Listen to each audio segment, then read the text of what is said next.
Hey, I'm Nicholas Prom, I'm Chase. And I'm Dylan. and you're watching Posers Must Posers Must Die! Hey guys, so, plans changed, didn't they? Uh, we, Oops. uh, oops, life stuff happened. Uh, Chase and I were planning to go to a big thrash metal show up in Kelso, Washington, but we both became licensed to ill and didn't go. Chase's whole family was wiped out by the plague. I mean, got the flu. And I got coffee, sneezy, yucky, icky, sore throatness. So, God, that sounds stupid. But anyway, I got sick, and so yeah. And then Dylan uh, didn't feel good either, and didn't go to the show he was gonna go to. So, um, you know, look, I mean, look, menstrual cramps happen, and it's okay. Fuck you. I'm so sorry. I That is the first time and last time I will make a joke of that nature. I'm so sorry. It Um, was funny. I don't care. okay, cool. Thanks. But despite not going to any shows, boy, do we have some cool things, some items to talk about. Uh, Taking the lead is a new album coming out. When's this coming out, Chase? February 10th on High Roller Records. Ooh, High Roller Records. Do they put out anything that isn't great? Like they're pretty solid. Um, Not so. yeah, I mean everything I've seen is just like classic old school kinds of heavy metal. Um, but yeah, MORAX from Norway. This is their debut full length. They have an EP also. Uh, One man band, and what a band! This is fantastic heavy metal, guys. Yeah. I agree. Just The Amulet is the name of the album, by the by. yes. Oh yes. Sorry. Uh, yeah. Remy A. Nygaard seems like one hell of a. I mean, he's a one-man wrecking crew, man. Yeah. Yeah. But man, I enjoyed the shit out of this. This is just uh, wow. There was damn it, I don't have the track list in front of me, and that is a thing that I wanted to refer to and don't have it. So never mind. Thoughts, just some general thoughts on this, guys. This album is gonna set the stage perfectly for some lucky dungeon master. It's a perfect D&D soundscape. Yeah, Uh, Belial Rising and Seven Pierced Hearts stood out to me. Great, like fucking like 70s vibe, heavy metal, good shit. And put my hand up. yeah, yeah. Dylan, how about you, man? Yeah, I fucking love this. This rule. Uh, some of my highlights were A Thousand Names, especially. I really liked that song a lot. Yeah, Seven yeah, Pierce Hearts, The Snake, and Phantom Sleeper. Uh, yeah, I wasn't too crazy about the there's kind of an intro which is fine. That's not what I'm talking about. But the song after that, I think it was Belial something. I wasn't I didn't like that song too much, but the rest of this album ruled. I really enjoyed it. Great heavy metal. Uh, and yeah, one man band. Goddamn, he is a wrecking crew yeah, and great vocals. I'm a stickler for good vocals, and I really liked his vocals a lot. They worked yeah. No, great. they were great. Yeah. A few thoughts. One, I love a one-man band, and I'll tell you Mm-hmm. why. Um, you look at Toxic Holocaust, or you look at Acid Mass. Incredible bands. There's, Bathory was basically a one-man band too. You know, Mm-hmm. uh, as far as I know, I mean, if he had other guys, they were just session guys. Which means, Yeah, you know, but but what those bands are like, okay, I don't have other guys, but I have a pure vision of what I want. exactly, And Exactly. exactly. yes, Yes. and so uh, there's no compromise on this. Mm-hmm. And when you're in a band, it's in a marriage, and it's like you can find guys that are on the same page with you, but nobody's gonna be more on the same page with you than yourself. Uh, and I really like this. some highlight songs I really like. What was it? 1,000 Names. What was it called? Yes. Yeah, I really like that song. There's a lead break in that song that is as raging as anything on like a classic Priest, Accept, or Scorpions album. Yeah. Just like wow. And I really like Inverted Church and The Snake. Those were really standout tracks for me too. Great album. Really like this. I dug it a lot. So. You know, and another great thing about a one-man band is they'll never split up. Oh, That cracks me up. That's good. Very good point, Dylan. It might be a little gory if they do, though. So. Ooh, yeah, Oh, yeah.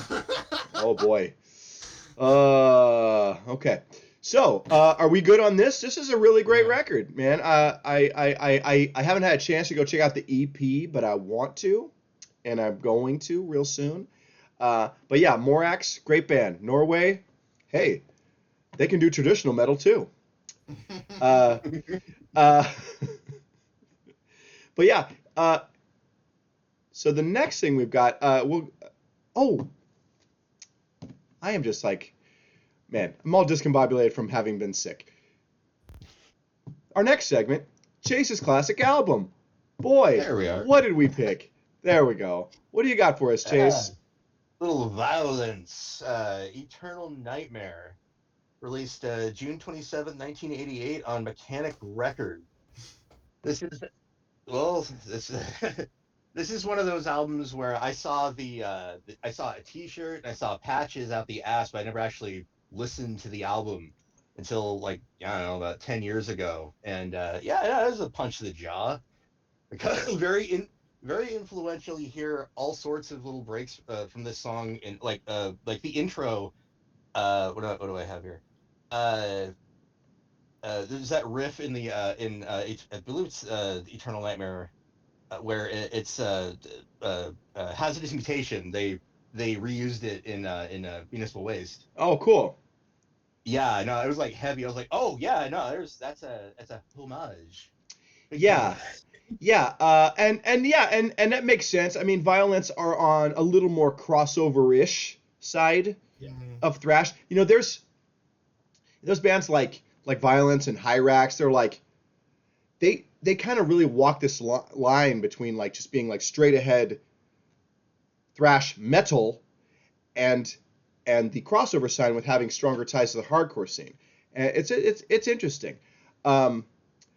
I love this album. I love this band. One of my favorite metal memories is getting to see them. December 27th of 2002. I still have my tour shirt. It was just they went out for a handful of dates with Testament right after Chuck Billy beat cancer. Chuck had his hair was in braids, like which was interesting at the time. But great show. I got Perry Strickland's drumstick, which I gave to my friend Shanda, who is no longer living. R.I.P. Shanda.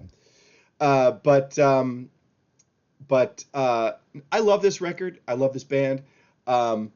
Did you guys ever? It's kind of funny. In the song "Serial Killer," there's a spot with gang vocals, and the lyric is "My Silent Grave." Yes. But it is so, if you a casual listener might think, as I thought, that they were saying "mosh on your grave," Mosh on your grave. which kind of rules, right? Yeah. Like it would make perfect sense. But yeah, but this I album had rules. something just like that. Yeah? When I first heard this album, the song "Kill on Command," I did not know the lyrics were about like a hitman. Sure. And there's a part where he says like, "So just stand still and make my job a little easier." And when I first started listening to that, I thought he was saying, "So just start moshing and make my job a little easier," or something like that. Oh, Like, okay. I thought it was like a metal sort of lyric, but Interesting. now that I know the lyrics, I know it's different. Right. But yeah, I mean, but this is a great album. I mean, Bodies on Bodies, Kill on Command, Serial Killer. I mean, I really Calling in the Corner. Yeah, Calling in the Corner. What was that other one you mentioned, Chase? I'm sorry. Kill on Command. Calling in the Coroner, and Eternal Nightmare. Yeah. So this album, TDS, Take It As You Will, I really like that one too. This is a great record. And it's interesting. I was thinking about, the thrash metal bands. There's another band that kind of falls into this class that will come up later in the show. That's like, I realized if you were a thrash metal band in the 80s and you didn't have your debut album out by 1986, it's kind of like you're automatically second tier at best. Mm-hmm. And also it's like no band whose debut comes out after 86 in thrash attains, like, at least until, the thrash revival, of the early 2000s. None of those bands gets to have like career level stardom. You know what I mean? Like yeah. Like even when, the fortunes of heavy metal waned significantly in the 1990s, like look at Testament and Flotsam and Jetsam and Overkill keep on keeping on, and the Teutonic Trio or Quartet kept on going, and obviously the Big Four did just fine. But you know what I mean? They, but anything like less than those bands, because like, no, nothing. And Violence, as great as they are, there just wasn't like room. There's only so many bands that can achieve that level, the career level, which is sad. And I think it's better now. We're in a different space where a lot of these bands can, just play the festival circuit and do very well. They're like, oh, cool, we're gonna get $5-10 grand a gig, and play a handful of shows. That's a nice side hustle in life, gents. Violence, even though they were having, they had a video on MTV, and they had, I think the second album at least was on a major label. That didn't translate to them, blowing up on the world stage. And there's a lot of bands in that class where that same thing happened to them. Doesn't matter how good they were. We're only giving a room to a handful of bands for that, and that's crummy. But what can you do? Anyway, I've rambled on this. Well, go ahead. I'm happy we got what we got from Violence. Sure. I dig all their shit. But if you don't mind, I have quite a few things to say. Go right ahead. I'm sorry. You guys know this, but for those of you who don't know, because you're always seeing the front of me, my back patch is this album cover. Yeah. Although it's a bit stylized. I think I can safely say this is my favorite album of all time. Whoa. Honestly. Wow. I don't know. I just fucking love it. And I was, re-listening to it, and I wrote down every one of my favorite things about this album. If you don't mind me going through these, I'm sure. Go right ahead, man. A lot of them. It's your favorite album, Jesus. Of course, we start with the godly Eternal Nightmare intro, that fucking opening, that riff that just builds up. That is, the shotgun sounds in Serial Killer always hype me up when I start to listen to that. The fucking absolutely killer rhymes in Phobophobia. The fucking main riff from Calling in the Coroner, that's just addictive. I think Calling in the Coroner is my favorite song on here. It's pretty bitchin'. TDS's very meaningful lyrics, very meaningful. If you know them, you know them. I love, one of my favorite parts in the whole album is Bodies on Bodies, that part when they do like the mob vocals and they go, say goodbye, and then it goes into the fucking guitar solo. Yeah. Mwah! Oh my god. I'm a sucker for gang vocals, man. Anytime they show up, I'm a happy guy. That shit. What's a thrash song without shit like that? For real. I mean, we need more.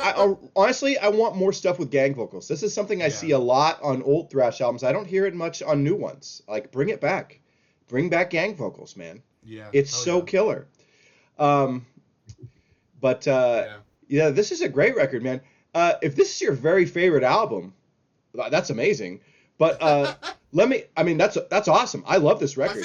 My favorite heavy metal. We'll go with that. Well, my favorite Okay. thrash crossover. Yeah, heavy, yeah, yeah, yeah. There's a reason it's my back patch. I don't Okay, know okay. what else I to was say about that. I was just gonna ask real quickly, where do you place Oppressing the Masses, the follow up?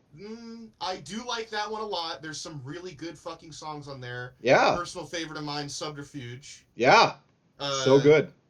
But that's pretty far down. It doesn't. I mean, it's great and I do love it, but it does not hold a candle to Eternal Nightmare. That's okay. I mean, like, look, I can't. I got bands where like there's that one album, and I may love all their other shit, but that one is pretty special. Like I love Exodus, but nothing touches Bonded by Blood. Yeah. You know. Yeah. So just one example. So yeah, I get it.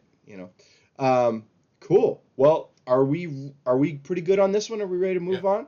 Man. That's enough violence ass kissing. Well, okay. All right. Well, right on.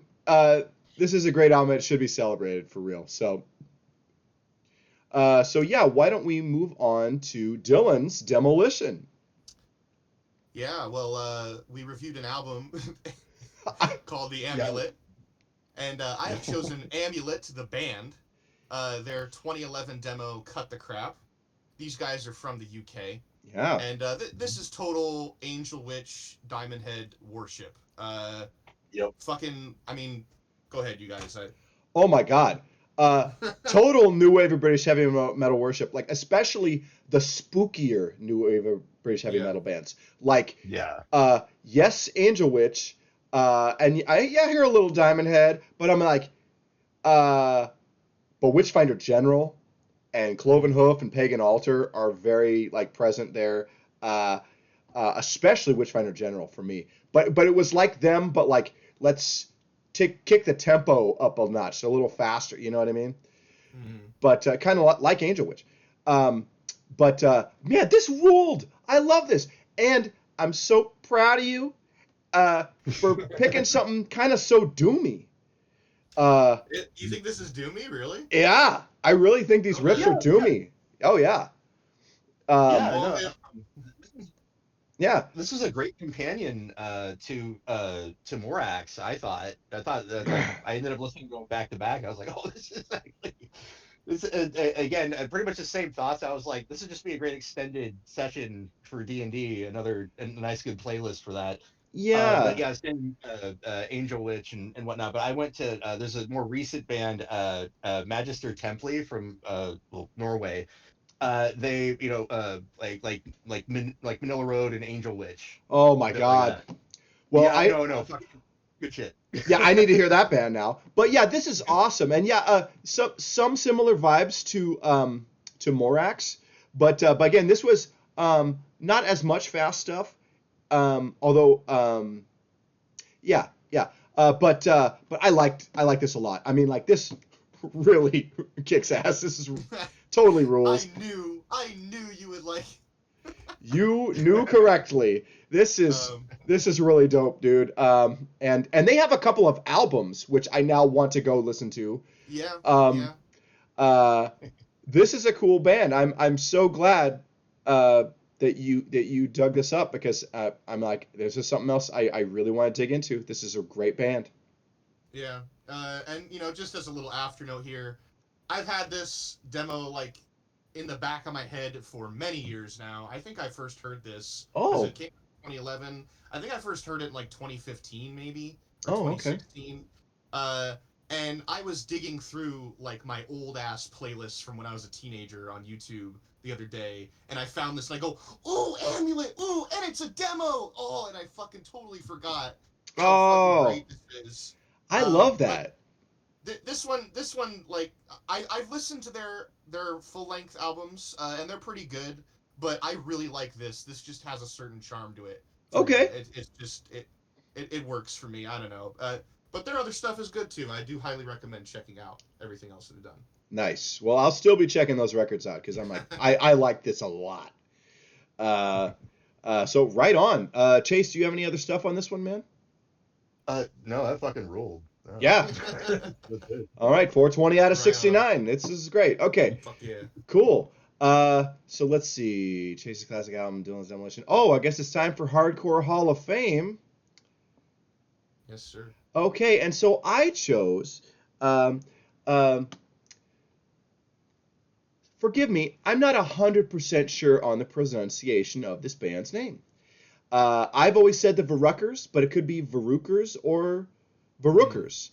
I really don't know. But their 1983 album Bloodsuckers fucking rules, dude. You like the GBH, you like the English Dogs, you're going to be into this. It's UK 82 stuff, street punk. Totally awesome. You guys, go. I'm not sure how I was feeling when I took these notes, man, but I was like, if Motorhead and Discharge burnt down a bowling alley. So, Okay, I love that. That's fun. Okay. I think I liked it. No, I totally did. I loved it. Okay. Yeah, no masters, no protest and survive, and don't want to be a victim. Yeah, great songs. Dylan, how about you, man? Yeah, I really liked this a lot. Yeah. I really, and I cannot overstate this enough, I really fucking like the song Nowhere to Go. Yeah. That is a jam. Yeah. As well as Government's to Blame. That's another highlight for me. Yeah. But this was just a solid album. I enjoyed it. Just heavy, good shit. Great pick. And good news, they have a bunch of shit. They got a ton of shit. So Hell yeah. So right on. I'm not sure. They might even still be active. I don't know actually. I forgot to look. But yeah, cool. Yeah. I don't have a lot of extra juice on this. I thought this was rad. You know, this is one of the kinds of punks that just speaks directly to me. I just really love this shit. Second wave punk, whether it's US or UK, that's my punk, man. So, but yeah, cool. Why don't we move on to song of the week? And I think it is. I am first this time. I chose the band Bloody Six. The song is called "Let It Burn" from their one and only album from 1984. It's called "In the Name of Blood." This song, a TV performance clip, kind of made the rounds on Instagram like last week. Kind of like was having a viral moment. It must have. I wonder if it just surfaced or something. I don't know. But this is a Swiss band. They're called Bloody Six because there were a six-piece. 3 guitar players, guys. There aren't a ton of 3 guitar bands, okay? Like, Maiden is one, But, yeah, I wonder if these guys played any gigs with Hellhammer or Celtic Frost. This is pretty good heavy metal. The vocals, pretty over the top, slightly grating, but I just thought I like the energy of this. Pretty fun, dumb shit, but very kick-ass. Yeah, I thought this was a cool band. I thought this was fun. I don't have a ton of stuff. Go ahead, Chase. I got Accept vibes off of them. Yes. Like, this is Swiss. A little bit. Yes. Yeah. Accept. I was about to fucking say that. Yeah. There's. Yeah, there's a little bit of Accept shit happening. Interestingly enough, I know we talk about Swiss metal, we think, Celtic Frost, Korn, or Poltergeist. But also, remember, before those bands, there was Crocus. Crocus are Swiss. And interestingly enough, in the 1990s, Mark Storis was not fronting the band for a time, and the singer from Bloody Six was. I don't know if they did any records with him. I actually didn't look that deep. But yeah, that is the other well, I guess the only other claim to fame for this band because they're pretty obscure. But uh, but yeah, I just thought it was a fun song. What did you guys think? Yep, I agree. Fun song. As Chase said, heavy accept vibes. I guess it was possibly the vocals for me. But yeah, very fun song. I liked it. Yeah, I was headbanging. yeah, it was high with a rough edge, so I can see the comparison to Udo maybe. Um, Yeah. Well, yeah, so that's cool. But okay, hey man, how about Dylan's song of the week? Yeah, my song of the week is a song called "Dry Heave" by Indestructible Noise Command from their Yeah, 1988 album "The Visitor." I just found this album recently yeah. for the first time, and this song fucking rules. That's all I gotta say. If you can get past the intro of it without gagging, the intro. uh, Yeah. Yeah, it's a bitchin' song. yeah, yeah. It's funny. Indestructible Noise Command was another one of those bands, and I'm like, oh yeah, I sort of forgot about them.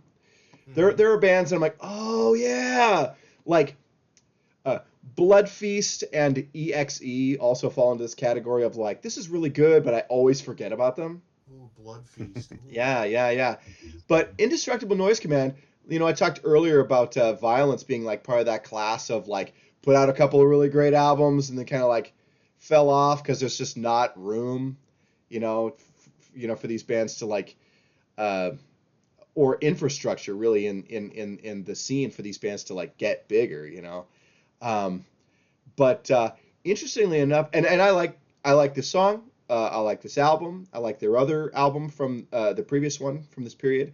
Yeah, Um, I've yet to listen to that one. yeah, it's good. It's about the same quality as The Visitor.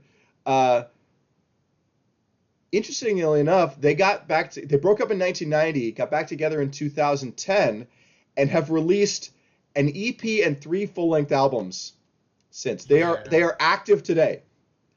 Yeah. I have not checked out that new shit at all. But if it's even a hint of the fun to be had on their first 2 albums, I'd say check it out.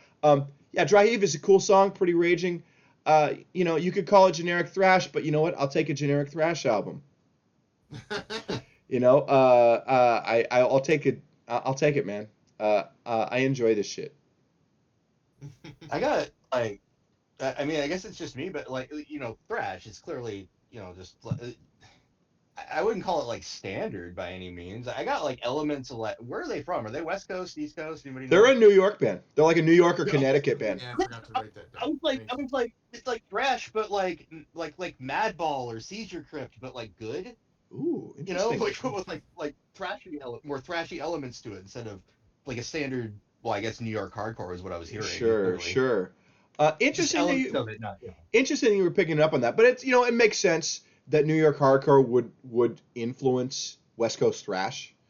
And but like the New York and New Jersey thrash bands, there's a vibe there. It's not a unified vibe, but it's distinct from the Bay Area thrash vibe. You know Yeah. what I mean? We really Yes, have no, these 2 scenes. But yeah, that's interesting, Chase. I like that. And what was that band? What Crypt? Oh, Seizure Crypt. They gave us demos when we were doing the metal review stuff. They were awful, but they were so like they took it with such aplomb. They were Interesting. so nice about it. They just kept sending us stuff. So Wow. yeah, no. Yeah, the name is familiar, but I can't place music or anything to them. So, okay. They sucked, huh? Oh, that's too bad. Because that's a great name. Um, Yes. yeah. Okay. Well, cool. Yeah. Indestructible Noise Command. Dry Heave. Good stuff. Why don't we talk about Chase's song of the week? What do you have, man? Let's see. I chose "When All Is Said and Done" by Napalm Death. You may have heard of them. I may have. Off the album Smear Campaign. 2006, And right? 2006, yeah. And Napalm Death to me has always been one of those bands where you just throw the album on and it just plays. They're not really a song band. They're a vibe band. They're a vibe band. Yeah. You throw on diatribes and you walk away. And you set it and forget it. Well, you don't forget it. You take it in. But when all is said and done, has always just been that song just stands out to me, and Cool. it's a fucking rager. Right on. And here's the thing. I love that you pulled the song of the week and Spotlight Napalm Death on not, you know, first couple albums or early 90s albums. That stuff is all great, but it's kind of like, remember, these bands are still active and they're still putting out really vital material. And also, this is almost 20 years old now. Yeah, And it like is really, like your King Diamond offering last week. that's right. Like, yeah, it's like, I don't, as much as we worship the 80s, it's like, my tastes are not so crystallized that I'm like, well, even, like I stopped putting out or listening to stuff from vital bands that are at, that continued and kept making great stuff after the end of the classic heavy metal era, you know. But no, Why this, limit yourself like that? yeah, Yeah. exactly. No, this is a great choice, man. And Napalm Death rules. So, Dylan, what do you think, man? Yeah, this was a rager. Very heavy. I don't know what else can I say. I did enjoy it. It was great. Right on. Good death metal.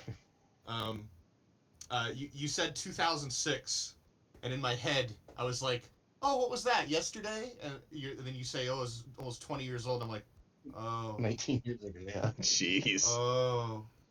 Yeah. It's okay, Yeah, Dylan. It's okay, buddy. good pick. Good Thank pick. you. Yeah. Um, so I think that we're pretty much puts us at just like let's hit the upcoming shows segment. But before we do, I had a story I wanted to tell that I meant to share last week, but I thought, oh, we're running a bit long. I didn't want to do it. But so I went to, I went and saw Solicitor and Vanishment at the Coffin Club, right? Awesome time. That area, I was like, especially on a Saturday night, it's tricky finding parking. So I'm going around, I'm driving around. Okay, I find a spot. It's like, oh, a block away, other side of the street. And whenever okay, cool. If I find a parking spot, I always make a note in my phone, the street I'm on and the cross street, so I'll remember, where to loop, come back to. Even though my memory's pretty good, I just want to have a reference point, right? And then I realized where I am. I was like, oh, 6th and Pine. And then my brain was like, 6th and Pine?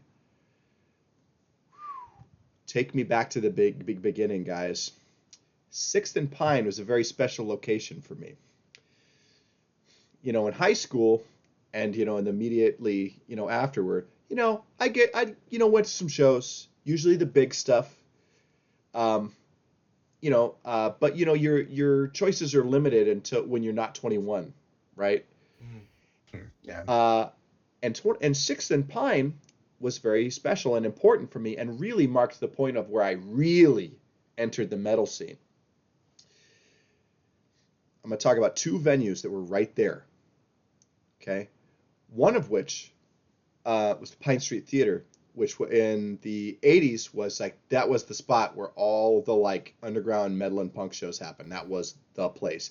In the 90s, it was renamed La Luna. It was a bullshit alternative rock place. Then that closed, and then they reopened it for a time, and it was the Pine Street Theater again. And I saw some metal shows there. I saw Cannibal Corpse there. I saw Deicide, Marduk, and Gorguts there, and a few other shows. But the spot I really want to talk about was this place, size of my apartment or smaller.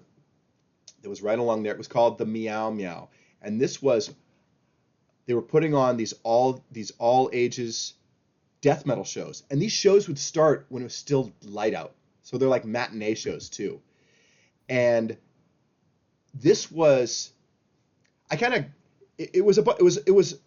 were all death metal shows.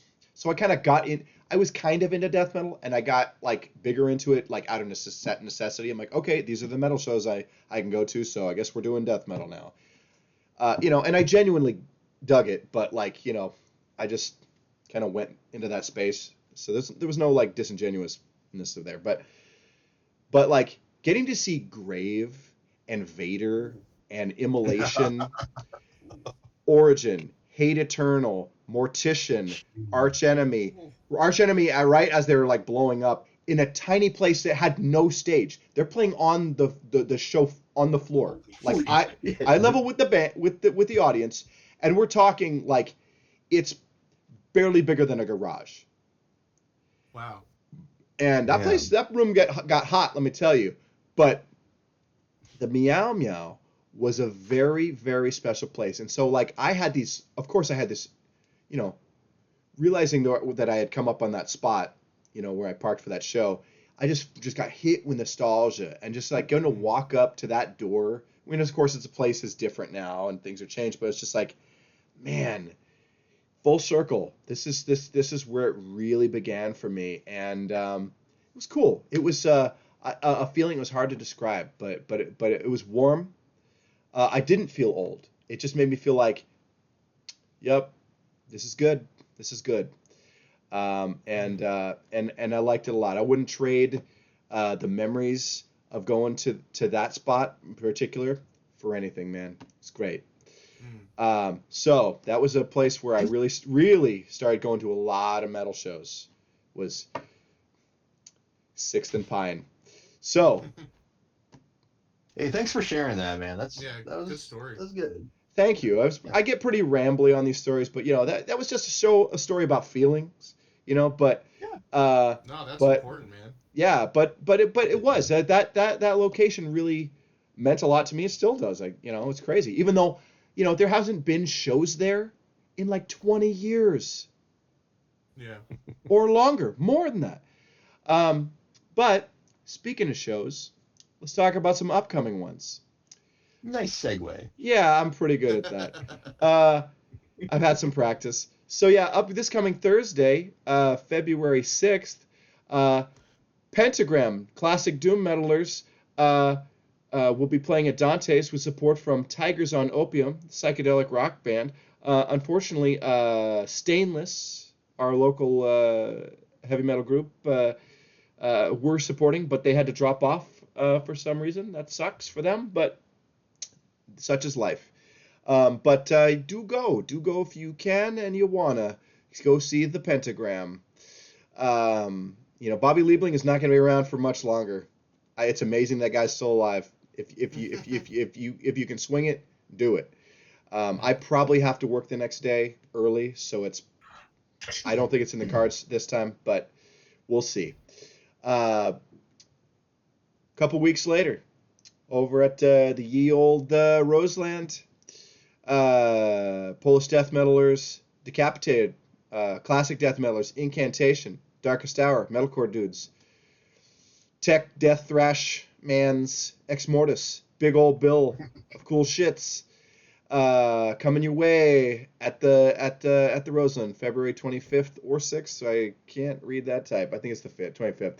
But yeah, go to that and enjoy yourself. 2 days later, also at the Roseland, Cavalera Conspiracy, Necrot, and Dead Heat. We are gonna be there and we are gonna rage. Gonna be so awesome. Yeah. Fast forward, April 11th. Boy, are we kind of having not a whole lot of shows happening, but April 11th, this should be a cool one. This is a mixed bill, I think, of some doom and